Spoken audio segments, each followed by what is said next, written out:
तो भाई साहब खेसारी भैया का फिल्म रंग दे बसंत का आज स्लो मोशन पोस्टर का रिलीज कर दिया गया है। जी हाँ भाई साहब, जैसा कि आप सबको पता ही होगा खेसारी लाल यादव का एक फिल्म जो कि बहुत चर्चे में अभी चल रहा है और चर्चे का विषय बन चुका है भोजपुरी इंडस्ट्री में। भाई साहब खेसारी लाल यादव का ये जो फिल्म है पूरे सनातन यानी कि हिंदू के लिए बनाया गया है। भाई साहब ये फिल्म काफ़ी कमाल का होने वाला है और ये इस फिल्म में नज़र आ रहे हैं खेसारी लाल यादव।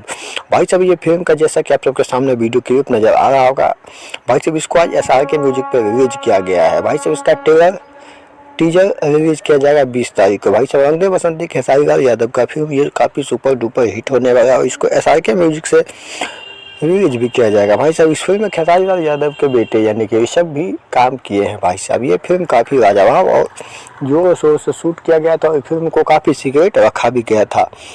लेकिन अभी भाई साहब इसको फाइनली पोस्टर आउट हो गया है, इसका टीजर भी आउट हो गया है और टीजर कल सुबह यानी कि 20 तारीख को आप सबके बीच में रिलीज कर दिया जाएगा। तो आप सबको ये टीजर कैसा लगा आप लोग अपना राय हमें कमेंट करके बता सकते हैं। तो अपने नेक्स्ट वीडियो में तब तक जय भोजपुरी जय राम जी की हर महादेव।